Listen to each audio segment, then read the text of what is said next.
टिंकू एक छोटे से गांव में रहने वाला एक साधारण सा चूहा था, मगर उसके सपने साधारण नहीं थे।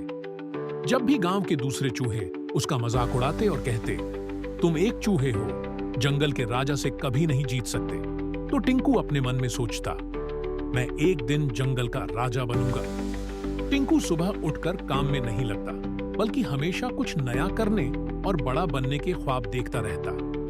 एक दिन जब उसने फिर से लोगों को अपनी हंसी उड़ाते सुना, तो उसने ठान लिया, अब वह जंगल का राजा बनकर ही रहेगा। टिंकू ने आत्मविश्वास से कहा, मैं छोटा हो सकता हूं, लेकिन मेरी ताकत मेरे मन में है। टिंकू की यात्रा शुरू हुई। वह जंगल की ओर बढ़ा, जहां शायद उसे कुछ ऐसा मिल जाए जो उसकी ताकत को जागृत कर दे।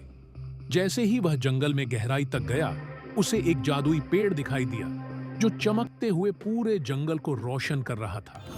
पेड़ के नीचे एक पुरानी किताब रखी हुई थी। टिंकू ने उत्सुकता से किताब खोली। उसमें लिखा था, जो इस किताब का मंत्र बोलेगा वह असीम शक्ति प्राप्त करेगा, पर उसे अपनी सबसे बड़ी कमजोरी से लड़ना होगा। टिंकू ने बिना डरे वह मंत्र पढ़ा। तभी उसकी आंखों में चमक आ गई और उसका शरीर पहले से कहीं ज्यादा मजबूत हो गया। टिंकू खुशी से बोला, अब मैं किसी भी शेर से मुकाबला कर सकता हूं। तभी जंगल के राजा शेर का ऐलान हुआ, जो भी मुझसे मुकाबला करेगा उसे जंगल से बाहर कर दिया जाएगा। टिंकू ने शेर को ललकारा, मैं तुमसे मुकाबला करने के लिए तैयार हूं। शेर हंसते हुए बोला, तुम तो एक छोटे से चूहे हो, मुझसे कैसे लड़ोगे? टिंकू ने अपनी जादुई ताकत से अपने आप को एक बड़े और मजबूत चूहे में बदल लिया। मगर जब उसने शेर की गरज और ताकत देखी, तो एक पल के लिए वह डर गया। उसने अपने मन में कहा, मुझे डर नहीं लगना चाहिए, मुझे अपनी ताकत पर भरोसा रखना होगा। फिर लड़ाई शुरू हुई। शेर ने टिंकू को जमीन पर पटक दिया। ऐसा लगा जैसे सब कुछ खत्म हो गया हो, मगर टिंकू ने हार नहीं मानी। वह फिर खड़ा हुआ और खुद से कहा, मेरी असली ताकत मेरे मन में है, न कि मेरे शरीर में।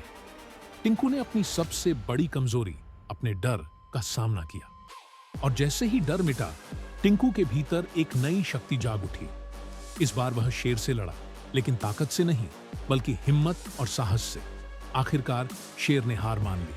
उसने कहा, तुमने मुझे हरा दिया टिंकू, अब तुम जंगल के राजा हो। टिंकू मुस्कुराया और बोला, मैं जंगल का राजा नहीं बनना चाहता, मैं चाहता हूं कि हम सब मिलकर शांति से रहें।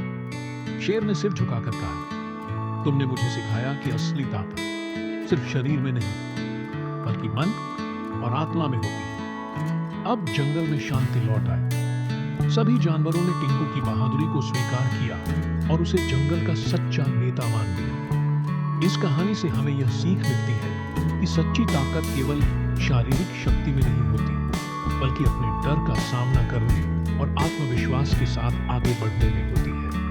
जो इंसान अपनी सबसे बड़ी कमजोरी को पहचान कर उससे लड़ता है, वही असली विजेता बनता है। अगर आपको टिंकू की कहानी पसंद आई हो, तो अपने सपनों की तरह इस वीडियो को भी उड़ान दो। लाइक करो, शेयर करो, सब्सक्राइब करो, और हाँ, कमेंट में बताओ, क्या तुम भी कभी डर को हराकर जीते हो?